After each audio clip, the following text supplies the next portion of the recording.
Blessed Lord, who caused all holy scripture to be written for our learning, grant us so to hear them, read, mark, learn, and inwardly digest them, that we may embrace and ever hold fast the blessed hope of everlasting life, which you've given us in our Savior Jesus Christ, who lives and reigns with you in the Holy Spirit, one God, forever and ever. Amen. Amen. Okay, so today, back by popular demand, mostly because we didn't finish it, is we're going to continue talking about translations of the Bible and the challenges of translating the Bible. And as a little bit of review from last week, which I'll kind of cruise through, the Bible is generally broken into two parts: the Old Testament or Hebrew scriptures and the New Testament, but it's not quite that simple. There's also other material called the Apocrypha or deuterocanonical books that the vast majority of Christianity has always thought of those as sort of an additional part of the Old Testament. And the original Old Testament material, all the books are written in Hebrew, and all of the New Testament is written in Greek, but these extra apocryphal or deuterocanonical books are all written in Greek. And part of the reason they were not included in the Hebrew canon was because they were not written in Hebrew.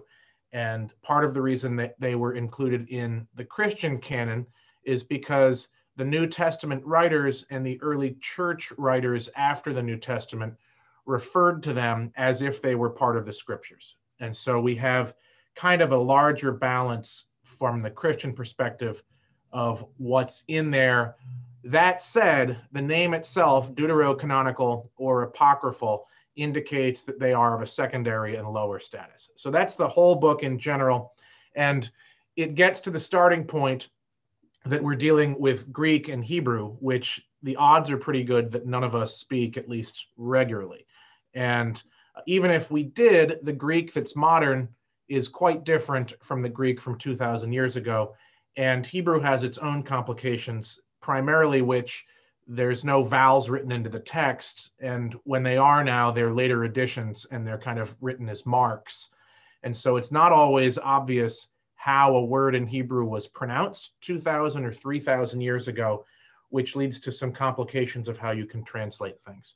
So that's the general books of the Bible. I should add, because I'm going to refer to at least one or two of these as we move forward, there are other books that didn't make it into the official list, either for Jews or for Christians, and the official list for both is called the canon. And so there are books that are pre-New Testament that probably were written around the time some of the deuterocanonical or apocryphal books were written that didn't even make it into that.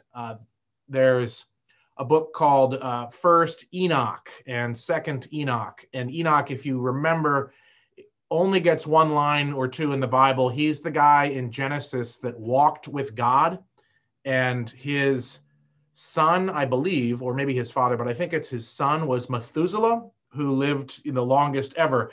But Enoch is even more interesting. He walked with God and God took him. So Enoch is one of the people that never dies. And at some point, a long time later, sort of the adventures of Enoch and some prophetic and apocryphal literature was written around his name. And that becomes important for reasons I'll get into a little later. But this is the same is true in the early church. There's a lot of material that never made it into the New Testament.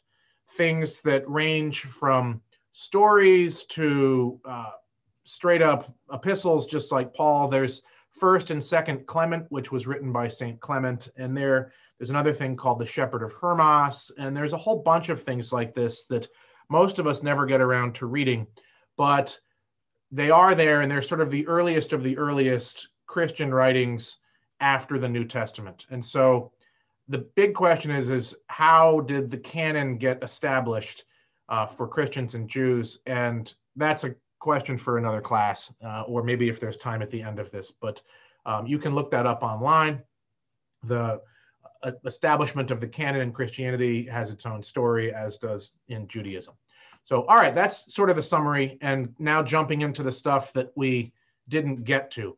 Last time we kind of ended looking a little bit at missing verses.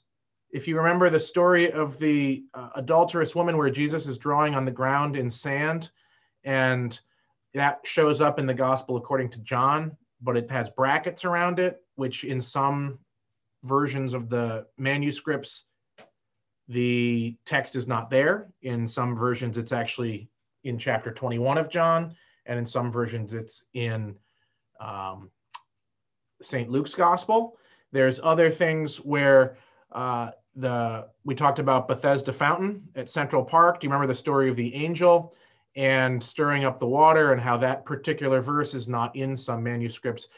I'm going to share my screen. There's a bigger, probably the biggest one, which you may know about, which is at the end of St. Mark's gospel.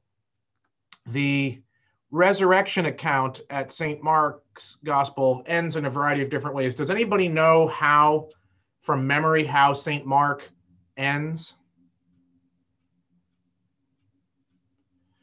It ends usually with the empty tomb. The resurrection in Mark is these 4 couple of verses, and it ends with an empty tomb. The angels are there, and the women run away and say nothing to nobody. And that's it. That's the ending of Mark. And the person who's missing in this ending of Mark is Jesus, right? He's not in the tomb, and that's that. There's several other endings of Mark, and there's what's called the shorter ending, which is, and all that had been commanded them, this is to the women, they told briefly to those around Peter, and afterward Jesus himself sent out through them from east to west the sacred and imperishable proclamation of eternal salvation. I think the vast majority, this appears in some manuscripts.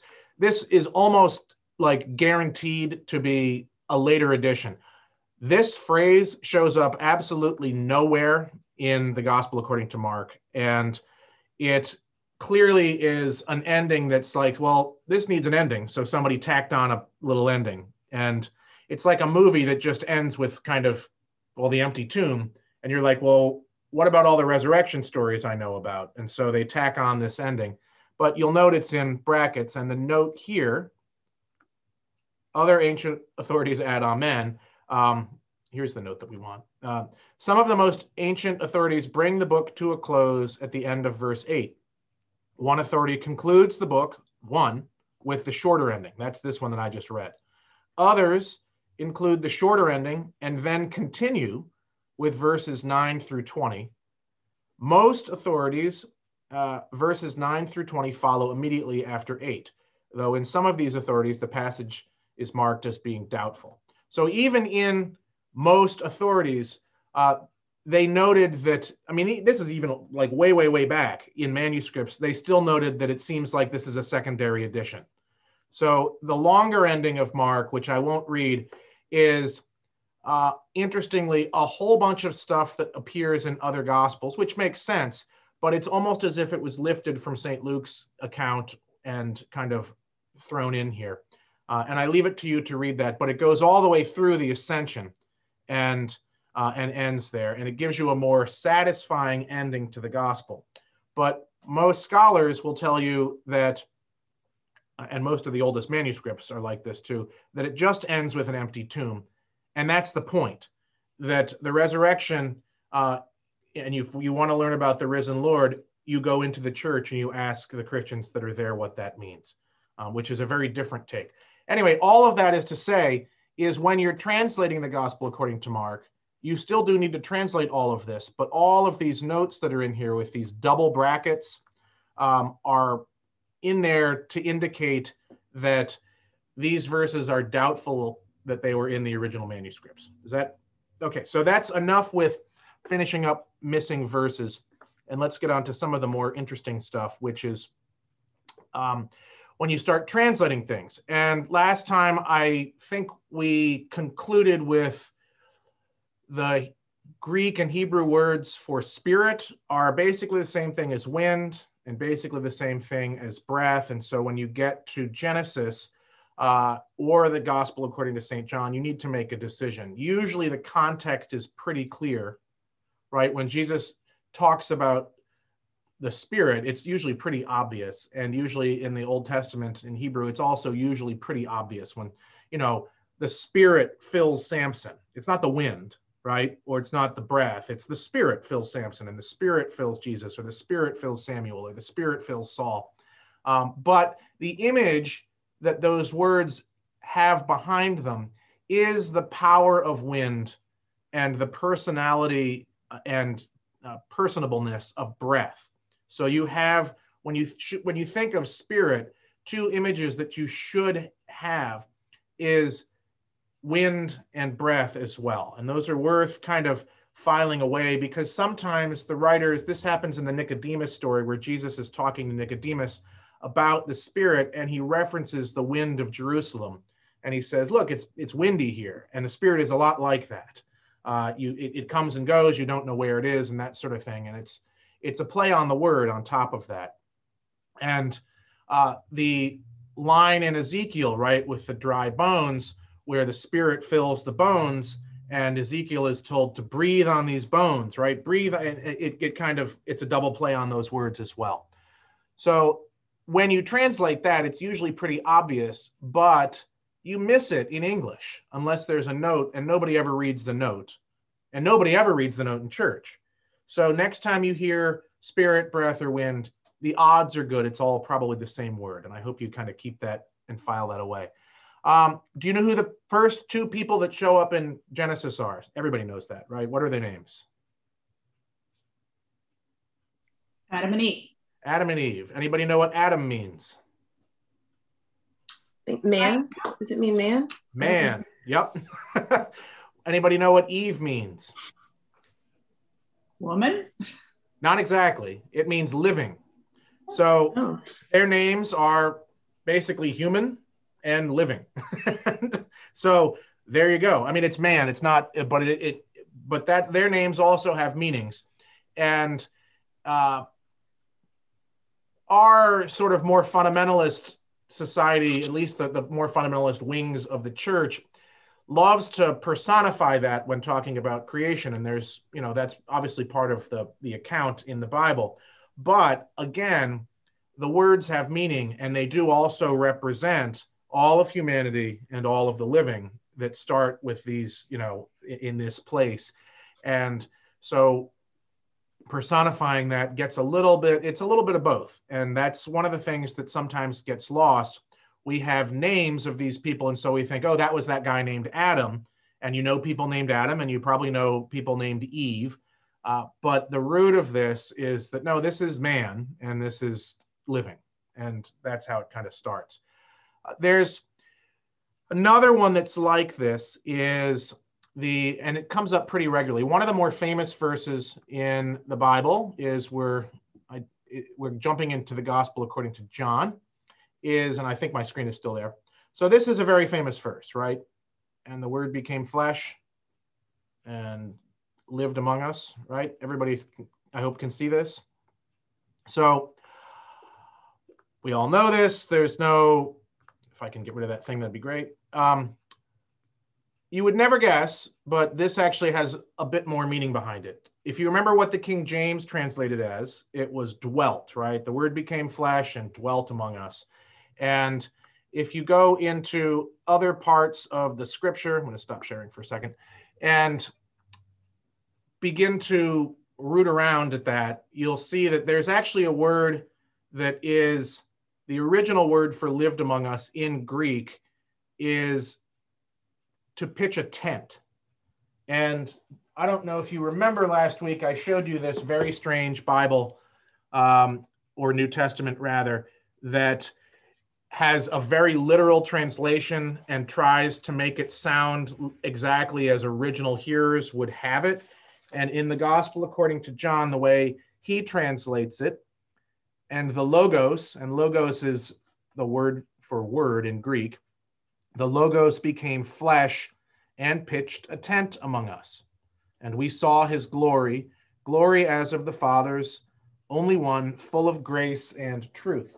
Now, if you know your Hebrew Bible and you know your Old Testament stories, does anybody know what the symbolization or importance of a tent is?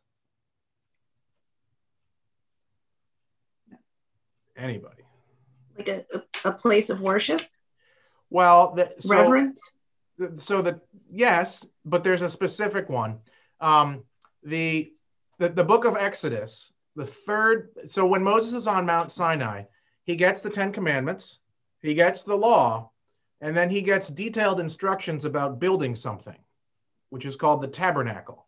The tabernacle is a tent in the wilderness.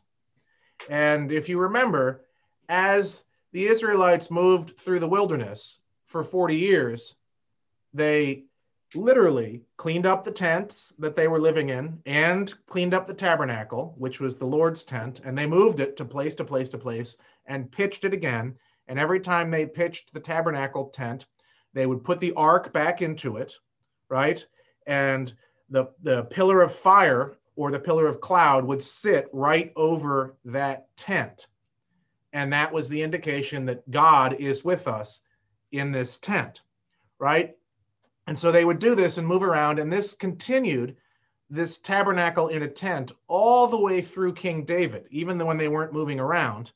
And finally, a more permanent location was built, and the tabernacle tent was replaced with the temple by King Solomon, which was eventually destroyed and rebuilt and then expanded by King Herod. And so the time we get to Jesus, the temple is still there, but it's the second temple, and it's the expanded second temple. But just remember that original story and all of the business with every time Moses goes in to the tent to encounter the glory of the Lord, he has to come back out and veil himself because he's glowing. You remember that whole business where he comes out and his skin is shining so bright that now he's got to veil himself? But it all starts with this tent.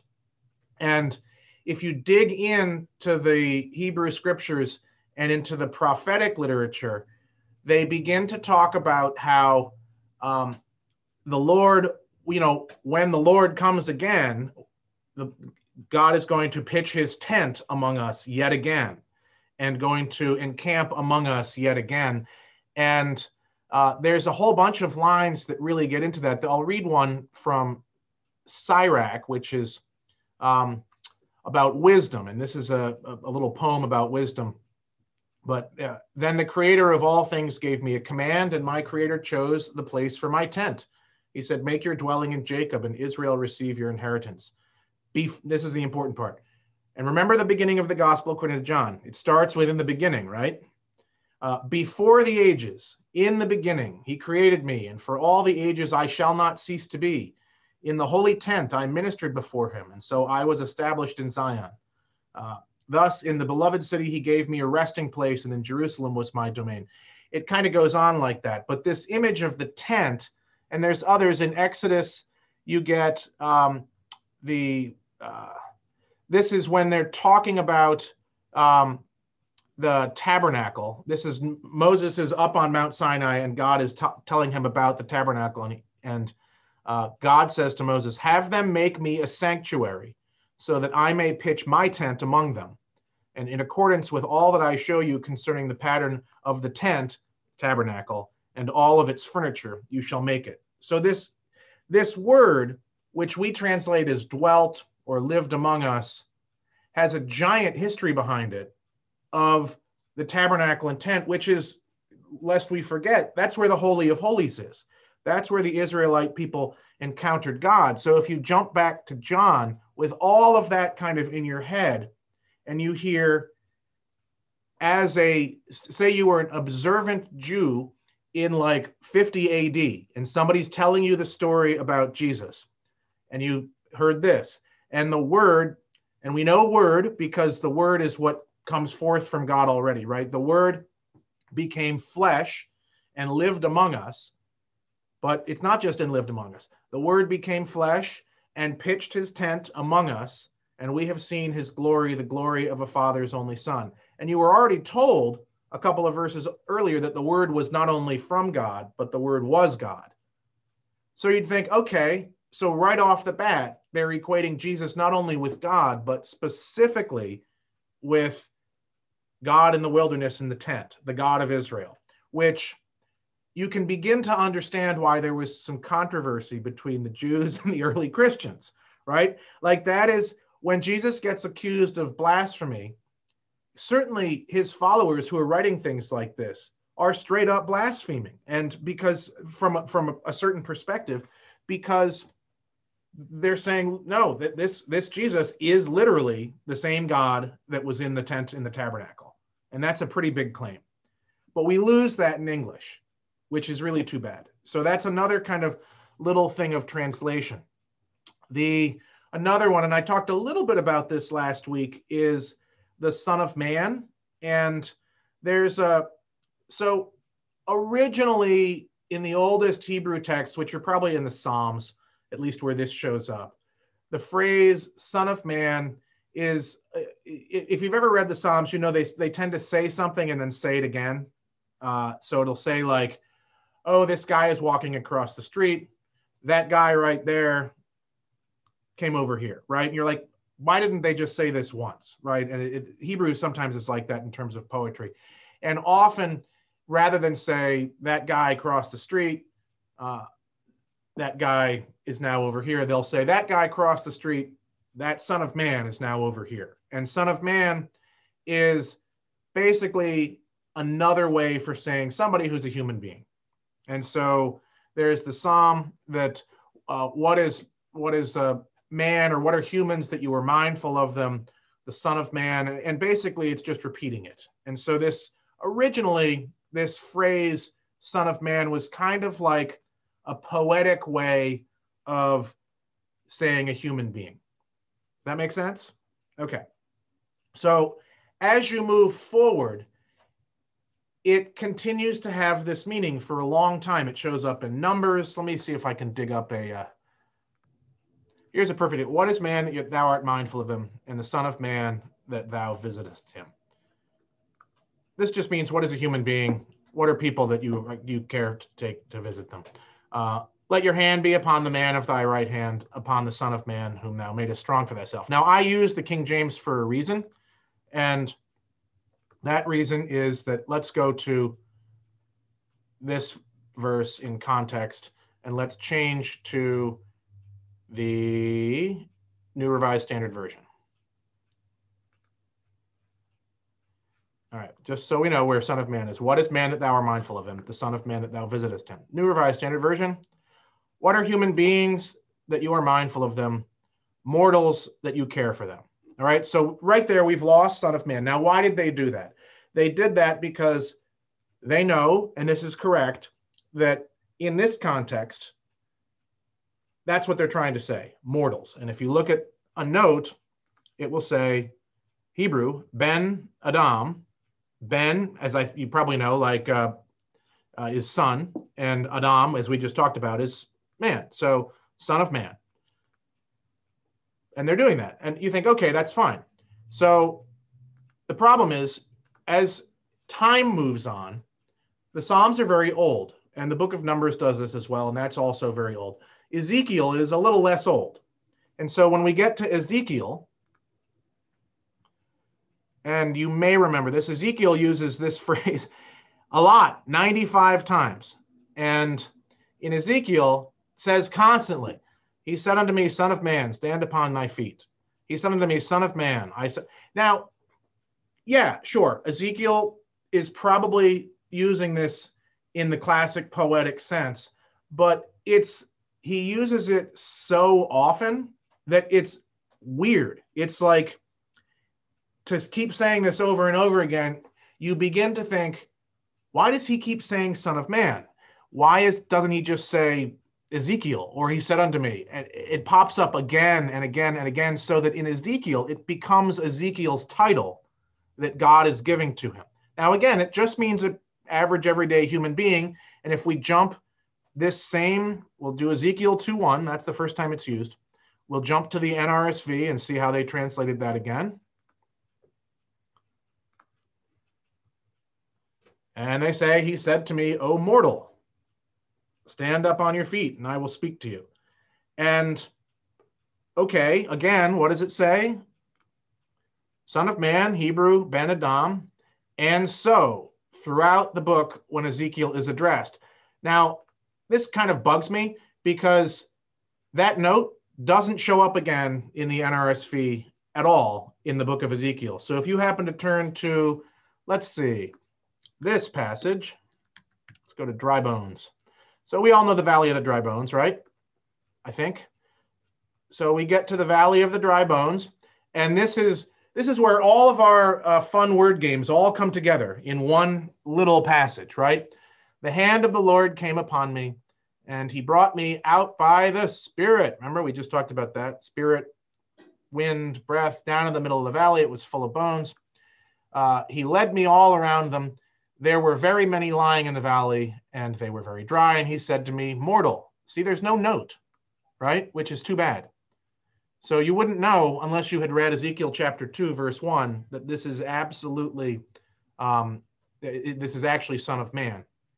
And so it continues, but you're missing in this passage in the NRSV, the reference to Son of Man. Now, why does that matter? Okay, it's a title for Ezekiel, but as you move forward a little bit more in time, the book of Daniel also picks up on this word, Son of Man.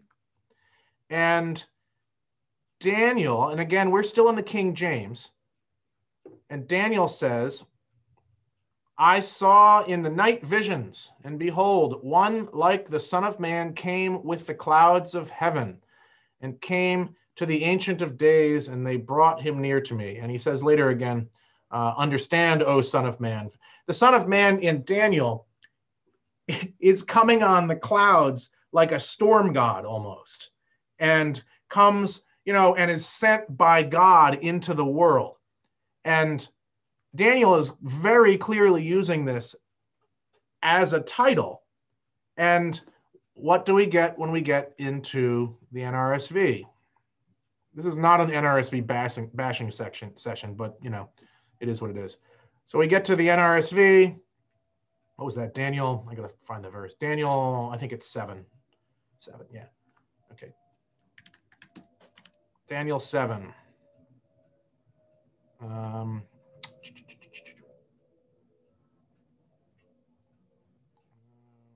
What verse was it? Sorry, I keep losing it. 7:13.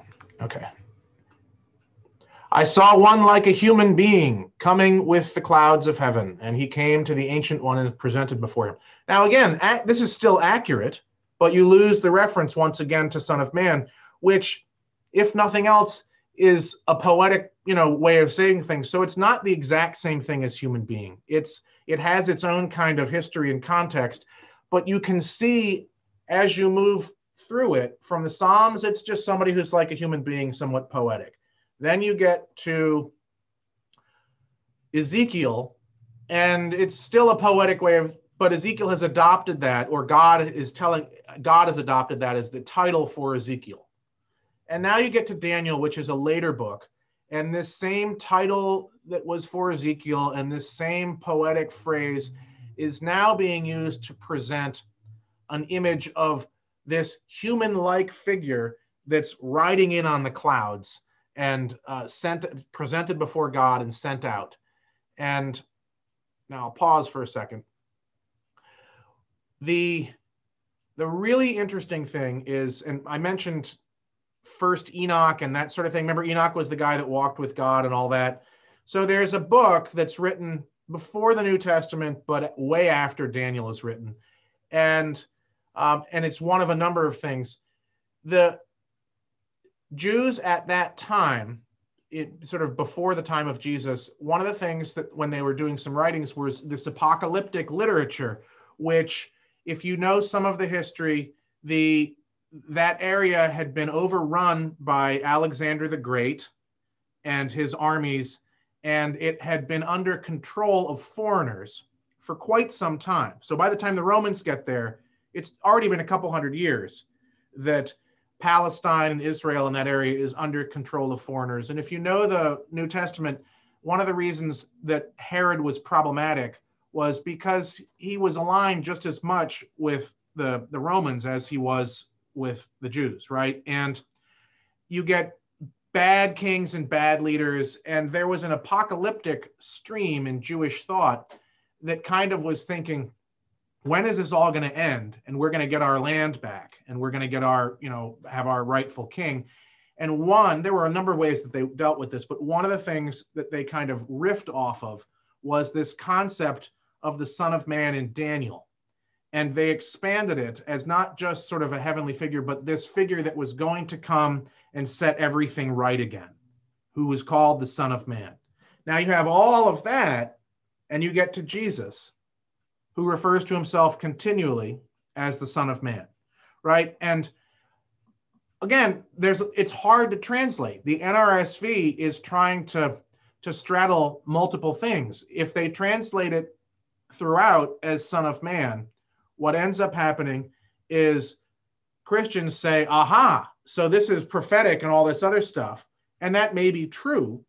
But then people that are looking at it in context, which a lot of Christians are, and a lot of non-Christians are when they're looking at the Bible, will say, right, but this is what it means in this context. And how do you judge that is really challenging from a translation perspective. So anyway, that's just another one. When you hear Son of Man or when you hear mortal, it's kind of the same thing. And I guess that referring to somebody as mortal, I mean, if I referred to one of you as mortal, you'd be like, well, that's a weird way of talking to me. If I spoke to everybody like that, I'd be, well, it's poetic and I'm using, so at least it does have a sort of, what is it? Panache, is that the word that I'm looking for? It has a certain amount of something to it so that it stands out. But there is a background there. And again, it does get back in all the way, the Hebrew of it, if you remember, is Ben Adam, right? Which references Adam, right? All the way back at the beginning. And if you remember at the beginning of St. Luke's gospel, the genealogy that is presented for Jesus goes all the way back to Adam. And I'll see if I can dig that up, because this is the genealogy of Jesus in Luke. Starts with Jesus, goes all the way through all these names. We never read this in church. And it goes all the way back. Guess who gets referenced? There's Enoch, right? Methuselah is in there. David, the odds are good. Abraham is, yep. Abraham, Isaac, Jacob, right? All the people that you'd expect are in there. But it goes all the way back to, what does that mean? Son of Adam, Ben Adam, Son of Man, right? That's what that is. And then Son of God. So Jesus is both the Son of Man and the Son of God. And if your ears are open to this thing, or your eyes are open to it, you see it right at the beginning in Luke's gospel.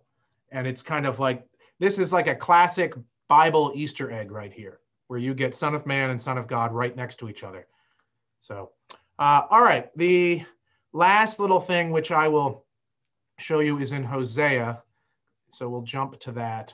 And this is another challenge of the NRSV, which is not necessarily a bad translation. It's actually a good translation, but it is tricky. So I mentioned this last time as well. This is Hosea 11. When Israel was a child, I loved him, and out of Egypt I called my son. The more I called them, the more they went for me. They kept sacrificing to the Baals, or the Baals, or the Baals, and offering incense to idols. It's those two. Here it is. Yet it was I who taught Ephraim to walk. I took them up in my arms, but they did not know that I healed them. I led them with cords of human kindness, with bands of love. I was like to them those who lift infants to their cheeks. I bent down to them and fed them. Let's jump to our friend, the King James. See how they translate this.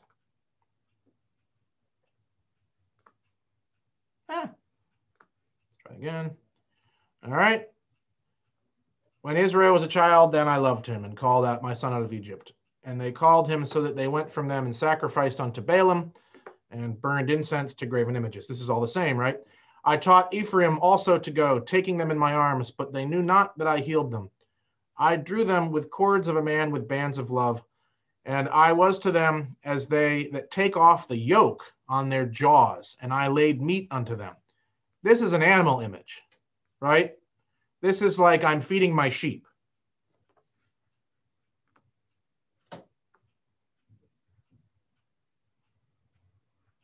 This is a mother and child image, right? That's a very different image. What does the note say? Or who ease the yoke on their jaws. I remember asking this in seminary, well, which is more accurate? And the answer is, oh, the animal image is the accurate one. It's like, well, why do they translate it like this? Well, they're trying to get to the meaning behind the text. And it was like, okay, you've totally lost me on that one. Why didn't they just translate it as it was? And the answer was, well, Hosea is so old. It's one of the oldest books in the Bible that a lot of the animal imagery and a lot of the people imagery is all kind of the same ancient Hebrew words. So you kind of can go both ways, but the more accurate would be the animal image. Anyway, all that is to say, translating is complicated and something that is, I can read Greek well enough, but I am not good enough to translate. It's a dangerous game to get into. And when they do translations of whole Bibles, it's this thing where this one guy does it. This is not the way they do that. They have giant committees of scholars that represent different denominations.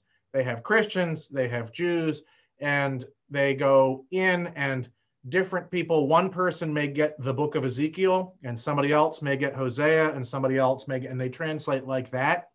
And maybe they translate a couple of books, but then the giant committee reviews everything and they make decisions on all of the hard translations across the Bible so that the Bible itself has a sort of single viewpoint. And so the NRSV, to use one example, one of the things they tried to do was, so Son of Man, does it show up in the NRSV?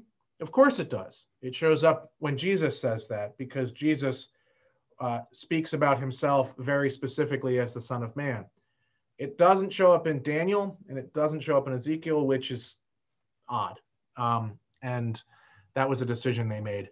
But be that as it may, it's hard translating. And when you do begin to pick out a Bible, you not only have to deal with how it sounds to your ear, you also need to kind of make sure you're getting a Bible that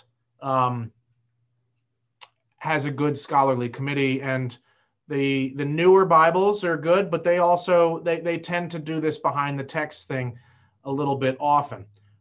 There's one other issue that comes up in translating, but it's more an interpretation thing, is when you run into difficult topics, and one would be, or topics that have a lot of baggage on them. And one of them would be the topic of slavery. And if you think of a lot of Jesus's parables, he speaks of slaves or he speaks of servants, and sometimes those are interchangeable. And when you're translating, you run into a challenge of, well, is he speaking of a slave or is he speaking of a servant? Or is this story about a slave or a servant? And sometimes it's really obvious and sometimes it's not. But you also have to remember that it was a very different time period, and slavery was much more universal around the world, and certainly in the world, the Roman Empire world, certainly than it is now. And so those topics also cause some challenges. But the last thing I'll say, and then we can talk for a little bit, is if you were going to buy a Bible, I will reiterate that I strongly, strongly, strongly recommend that you buy, and I like this one because it doesn't matter what the translation is. Let's hide the translation. That you buy a study Bible, right? And that you buy a Bible that has, the Apocrypha. I don't know if you can see it. Make sure your Bible has an Apocrypha in it. This is actually an NRSV. It's fine. This is a good Bible. The the CEB, the Common English Bible, and it has with Apocrypha. And you can tell a study Bible because they're giant and fat, and they're very good. It makes absolutely no difference which translation you have, as long as it's a study Bible. And I mean, it does make a difference, but the study Bible is the most important thing. And you can get a study Bible in the King James. You can get a study Bible in Revised Standard Version, the NIV, really anything you want. And they're all pretty good Bibles. The other thing I would recommend is, let me see if I can find it. So they make these as well for the whole Bible. And this is a New Testament parallel. And that website, Bible Gateway, that I was on is a digital version of this, but I don't know. I'll see if I can get close in. This gives you numerous translations all side by side by side, and there's 8 of them all together. And this is a convenient way of looking at how different words are translated across different Bibles. Can you show the name of that Bible again? This one? Mm-hmm. It's a parallel New Testament. Yeah. And they make different versions of it. You probably don't need the Greek one if you don't have Greek. But this has Amplified Bible, which is a ridiculous translation. I'll read the Amplified Bible for John. The verse we just read is, and the Word, parentheses, Christ, became flesh, parentheses, human, incarnate, and tabernacled, fixed his tent in flesh, lived a while among us. Totally unreadable translation. But the Amplified Bible gives you all of the background translation, so there is a use to it. And the last thing is, never discount the value of a children's Bible. Maybe you don't want to read this on your own, but this one is a picture Bible, which is great. This is obviously for little kids. If you know a teen in your life, probably more a boy teen. I have 2. But if you know teens in your life, they make fantastic graphic novel Bibles now that are like Batman comic books. And so you can, those are very good too. And I can actually get my kids to read those from time to time. And, they tend to grab, it's like, what did you read? Judges. It was great. Very violent. It was like, okay. So that sort of thing. So that's translations. I didn't know it was going to take 2 sessions, but I think that probably it's worthwhile to dig into that a little deeper. So anything we got, as long as you want or as short as you want.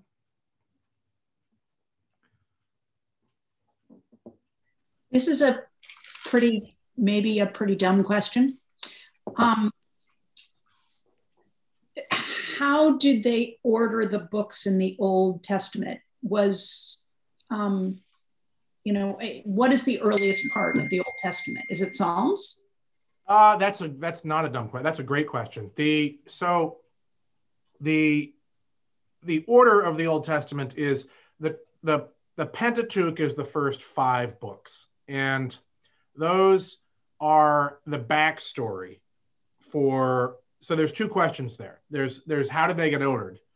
And then there's which are the oldest. And the Pentateuch, Genesis, Exodus, Leviticus, Numbers, Deuteronomy, are the backstory of the people of Israel and how they get to the Promised Land, the covenant with Abraham, going back further, creation, the first people that called on the name of the Lord. It introduces the people who are the children of Abraham, the specific laws and their backstory of going to Egypt and then coming back to the Promised Land, the Mount Sinai laws, and their relationship to the Lord throughout all of this. And they're the first 5 books, and those are ordered basically chronologically by the story. And so Genesis is the first because it's creation, right? And if you read Genesis, it leads right into the Exodus, which is the second. And then Numbers is, and Leviticus Leviticus is more laws, and Numbers is more a mix of census and some laws, but mostly census and adventures in the wilderness.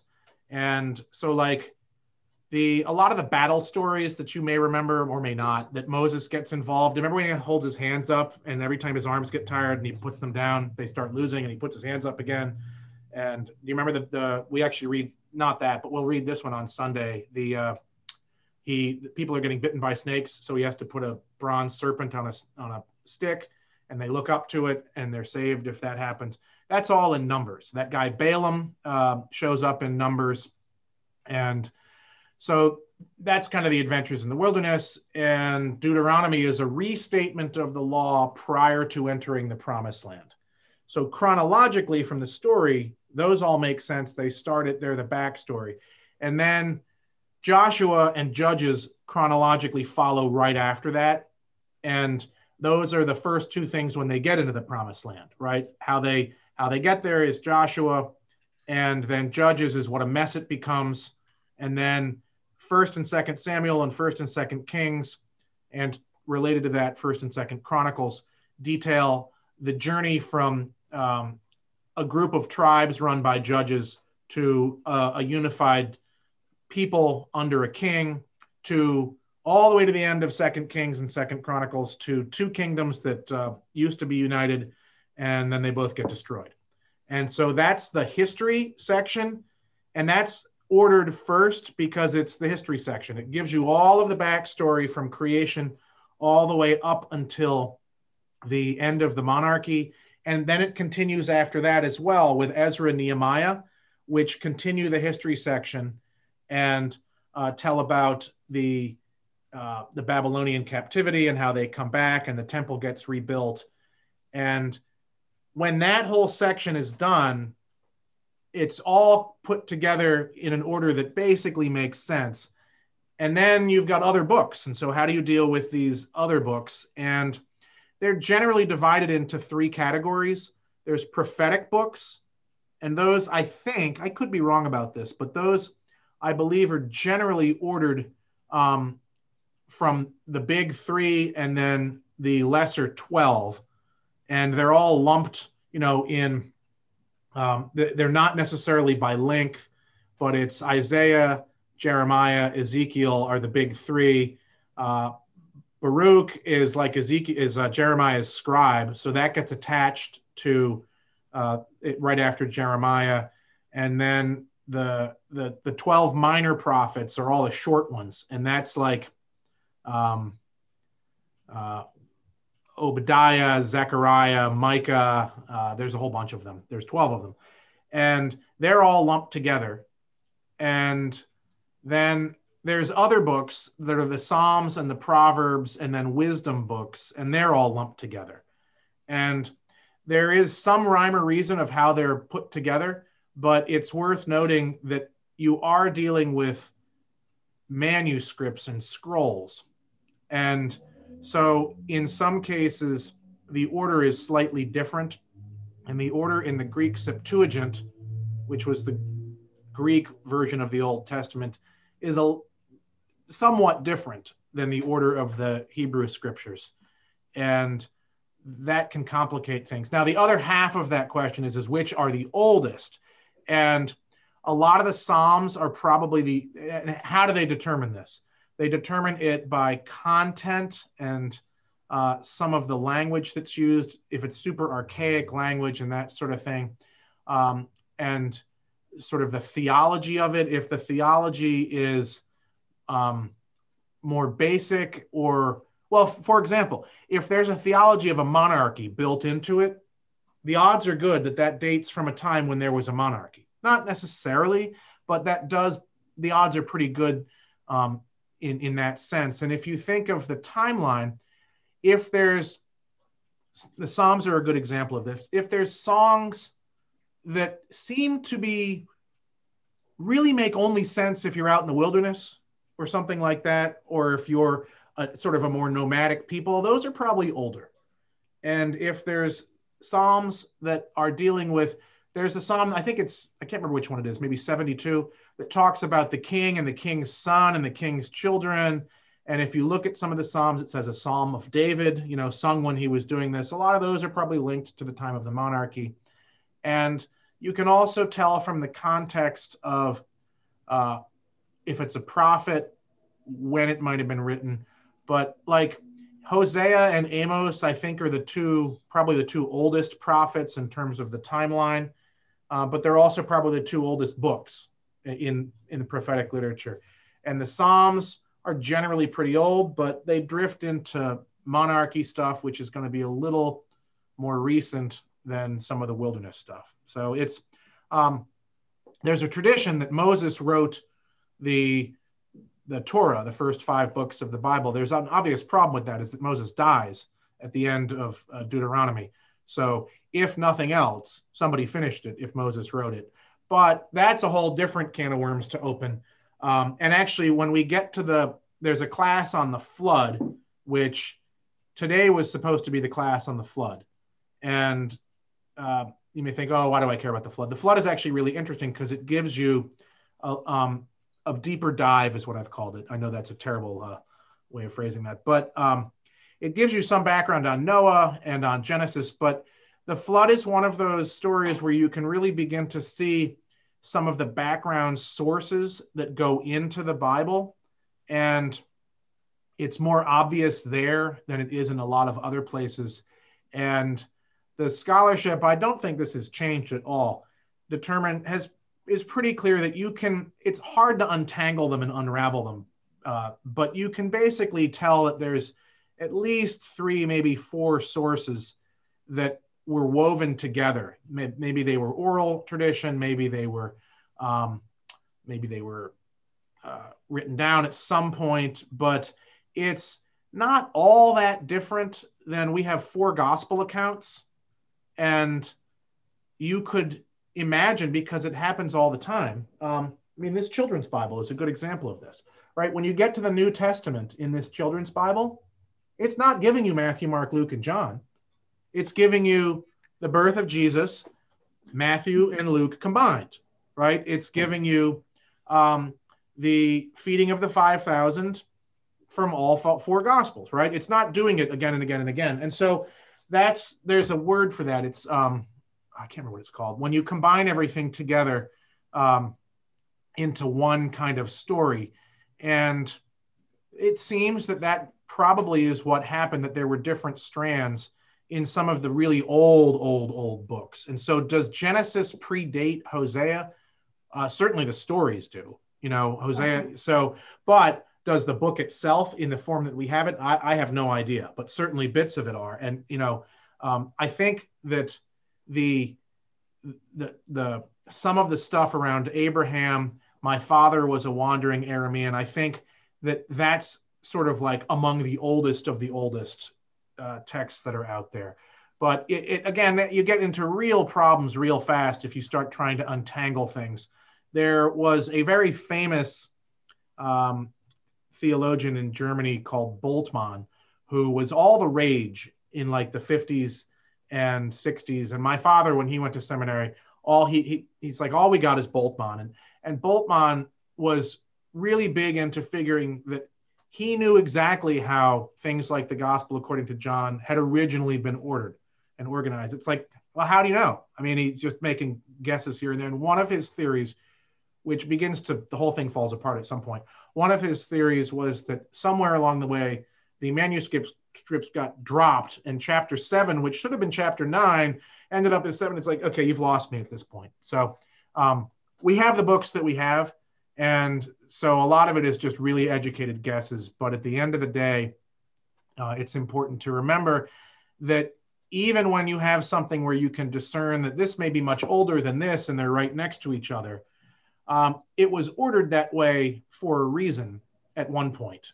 And so the narrative that we have is what we have to deal with and should deal with. And that's what has been put into the canon by the church, and also by all denominations and Jews. The canon is the canon. And when we get into, nobody asked this, but remember that verse about the angel at the fountain, right? That's not in our New Revised Standard Version. The real question is not, is it in the NRSV or is it in the King James? Is it in the canon? Does it count as part of the canon? Well, how do you determine the canon? The Catholic Church, I'll show you the Catholic canon. It's right behind me. It's called the Vulgate. Right? That's the Catholic canon. And what's in here, verses, decisions on it. This is it. Now it's in Latin, which presents its own complications, but at least in terms of the verses, that's the Catholic canon. The simple answer is to that line about the fountain is yes, it's in the canon. And at one point in the Episcopal Church, we had a more defined canon than we do now, because the translations that were authorized, right? I said that last week, that there were certain translations that were authorized. They were and it started with the King James. They were crystal clear that the King James and the verses that were in the King James were what was authorized. And as you get into having different Bibles, it becomes more complicated to know what's in the canon or not in the canon. Now, in the grand scheme of things, the Episcopal Church and even Protestantism in general is not all that big historically in Christianity. And far be it from me to defer to the Roman Catholics on everything, but at least on this, I would defer to the long history of the Orthodox and the Catholic Church in terms of what's in the canon, and just leave it at that. So that, yes, that verse is in the canon. And the ending of Mark is in the canon, the long one. So there you go. But they did recognize that it was probably secondary, just like they recognize that the deuterocanonical books, which are in the canon, are also secondary. Very long answer to that. So, thank you. Yes. Anything else? I do have another question at the risk of extending this. I That's mean, I can ask it another day. So my other question is this: at what point in the Old Testament do people, or can one start to assign what we would consider dates to things? In terms of like when David lived or something like that? Or yes. Yeah. Or there must be a point at which, well, I mean, there has to be a point at which some sort of ancient history, I mean, you knew when Herod reigned, you knew right. when... Right. So the way they do that is it's a mix of archaeology and other, matching resources or matching other sources that will reference, I think Omri, who's one of the kings in Israel, and for what it's worth, Omri is clearly not liked by whoever wrote, I think it's in 2 Kings. Whoever wrote 2 Kings didn't like Omri. But Omri does get referenced in trading logs of other nations because he ran a good economy. And so it's things like that where you can pinpoint, and sometimes the names are complicated because they're dealing with different languages. And so they may have been known, but I think Omri is one where they can actually track, I could be wrong about this, but I think I remember this, that they can track basically when Omri and his dynasty was, because it was him and his children for a while. And that they ran a good economy and that a lot of people traded with them. And so that gives you a reference point. As you go back and forward, you also have certain reference points, like some of the big ones are in Ezra and Nehemiah, where when we read that, we're reading from Darius and Cyrus, right? The Persian kings. And so it's like, okay, we have a letter from Cyrus in the Bible or Darius in the Bible. Do we have that same letter in, Persian history somewhere? And sometimes you have things that we certainly don't have that exact same letter. No. Whether it existed or not is a totally different question. But you do definitely have references to like Sennacherib, who comes down and is the one that sacks Jerusalem at one point and things like that. And so there are references to some of these generals that show up in the Bible in other places. As you move further back, it gets harder and harder and harder to pin things down. There's Egyptian references to, I think it's the Ibiram, which is close to Hebrews. And they were people that lived in Egypt vaguely in the same time that the Israelites were living in Egypt. But the records don't, you can take two tacks on this. One, the records have not been found and don't match up perfectly anyway. Or you can take the tack that the oral tradition that is the root of a lot of these things is just almost impossible to map to, or you can take the third, which is, it's just a bunch of stories, which is not all that helpful. I mean, it's their founding stories, if nothing else, they're founding stories of the people of Israel.